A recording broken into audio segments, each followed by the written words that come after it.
My name is Lloyd Chapman, and I'm the president and founder of the American Small Business League. And on October 18th, the federal judge in San Francisco dismissed the case that we'd filed against the Small Business Administration. We'd asked the court to grant an injunction to stop the SBA from awarding federal small business contracts to Fortune 500 firms, and to stop the SBA from fabricating the government's compliance with the small business contracting goal by excluding about 2/3 of the federal acquisition budget from those calculations. And the judge dismissed the case. First, he canceled the hearing so he couldn't have oral argument, and then he dismissed the case. And here's what the judge said in his order granting the motion to dismiss. The upshot is that Congress enacted a statute requiring the Small Business Administration to provide information about the participation of small businesses in federal contracting. If the Small Business Administration is giving Congress bad information, then Congress can do something about it, either in an oversight or legislative capacity. Having requested the report, Congress, not the judiciary, is in the best position to decide whether it's gotten what it wants. The complaint is dismissed for lack of subject matter because leave to amend would be futile. Dismissal is with prejudice. So a reporter called me up and asked me what I thought about it. And I told her that I thought that Judge William Alsup's statement in a case that I won against the Pentagon about a year ago really best summed up how I felt about that case against the SBA being dismissed. And here's what Judge William Alsup said in my case against the Pentagon on January 20th of 2015. So be more like a David and Goliath. You get to come in there and be the underdog again against the big company and against the big government. They're trying to suppress the evidence. So Federal Judge William Alsup in the Federal District Court in San Francisco summed up my feelings about the dismissal of that case perfectly. The judge, stated his opinion at the end in the last paragraph of his dismissal. I'd like to read to you what the Small Business Act says. I'm going to read this directly out of the law. The government-wide goal for participation by small business concerns shall be established at not less than 23% of the total value of all prime contract awards for each fiscal year. Each agency shall have an annual goal that presents for that agency the maximum practical opportunity for small business concerns. So I think that most Americans would agree with me that a federal policy that the SBA has adopted called the grandfathering policy that they use to report awards to Fortune 500 firms as small business awards for 15 years is in direct violation of the letter of the law and the congressional intent of passing the Small Business Act. I doubt very seriously when Dwight Eisenhower signed the Small Business Act into law in 1953, it was their intention for those funds to be diverted to some of the biggest companies on the planet. I think that the judge's ruling should have said this.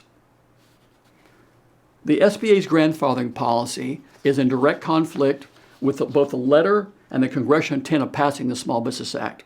When Congress passed the Small Business Act, it was not their intention to have federal small business contracts diverted to Fortune 500 firms.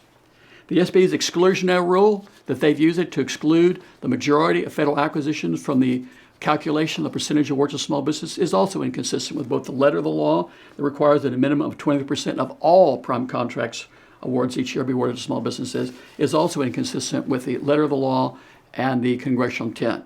Therefore, the SBA's motion to dismiss has been denied. That's what it should have said, but it didn't. And the judge said here that that it's Congress's job to enforce these laws. I disagree with that. Congress passes laws, the judicial branch enforces laws. And the judge doesn't also understand that I spent 15 years in Congress trying to stop this problem. I wrote the Fairness and Transparency in Contracting Act. I think I wrote that around 2007. And before that, I was talking to people in Congress. So I spent, I first testified for Congress in 2003. I began sitting information in the Government Accountability Office in 2002. This is 2016. So about 14 years I spent trying to solve this problem through Congress. My bill, the Fairness and Transparency in Contracting Act, I was successful in getting into Congress 3 times. It never made it out of committee. So while Congress never passed the Fairness and Transparency in Contracting Act, a very simple law that simply said, a bill that simply said the government will no longer report awards to publicly traded companies, Fortune 500 firms as small business awards. While that never made it out of committee, what they did pass was the safe harbor from fraud penalties policy that protects fraudulent firms. So these anti-small business policies have gone on in government during the Bush administration and the Obama administration. That's 16 years. And let's look at the impact of that has had on the national economy. So the SBA put out a report that said this: business with fewer than 20 employees account for 90% of all U.S. firms and are responsible for 97% of the net new jobs. So the Small Business Act that mandates that 23% of all contracts go to small businesses is the single largest economic stimulus program for the American middle class in history. That would be $276 billion a year. The SBA is only claiming to award about $90 billion a year. About more than half of that went to Fortune 500 firms and other large businesses. So it looks like in reality, legitimate small businesses are getting somewhere between $30 and $40 billion a year. Well, with a federal acquisition budget in 2015 of $1.2 trillion, 23% is $276 billion. If small businesses are getting 30 to 40, that's a shortfall of a minimum of about $236 billion just for 2015. Now multiply that by 10 years. So we're talking about, in the last decade, well over $2 trillion in federal contracts that by law, should be going to small businesses are being diverted to some of the biggest companies in the world. So think of it this way. The Census Bureau says that 99% of all U.S. firms have less than 500 employees. That means 1% have over 500 employees. Federal mandates that small businesses get 23%. That means the large businesses get 77%. So that means 99% of all U.S. firms, if the government complied with the law, would get 23% of your tax dollars that are being spent, while the 1% would get 77%. How does that sound to you? That sounds like economic suicide to me, to give 77% of all federal spending to the 1% of U.S. firms that haven't created one net new job since 1980, according to the Kauffman Foundation, and according to 100 stories in the press, are not paying their fair share of federal taxes. But here's the reality, that tiny sliver of federal companies, that 1% with over 500 employees, they're getting over 95% of all your tax dollars, while the 99% of all U.S. firms that have less than 500 employees are getting probably less than 5%. Think about that. Think about 1% of U.S. firms that aren't creating new jobs and aren't paying their fair share of taxes getting 95% of all of our tax dollars. What impact would that have on our national economy? Let me tell you what impact it would have. According to the World Bank, the United States of America has plummeted to 51st worldwide in the ease of starting a new business. Canada and Australia in the top two. In the United States of America, 51st. Today, 47 million Americans, 1/6 of the country, are receiving food stamps. Home ownership is at a 48-year low. Poverty is at a 12-year high. According to the Washington Examiner, the number of U.S. citizens between 18 and 34 living with their parents has never been higher. We have the weakest economic recovery since 1949. According to the Wall Street Journal, the recovery remains the weakest since post-World War II. How about this one?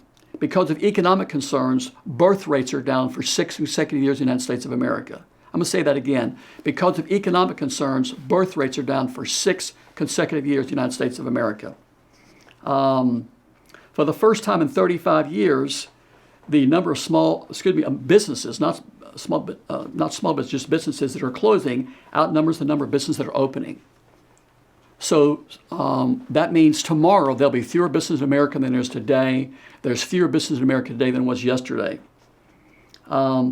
According to the Washington Post, income inequality is higher than any other era in U.S. history. Let's see here. Since 2001, 60,000 manufacturing plants have closed in the United States of America. According to CNN Money, the U.S. has lost 5 million manufacturing jobs since 2000.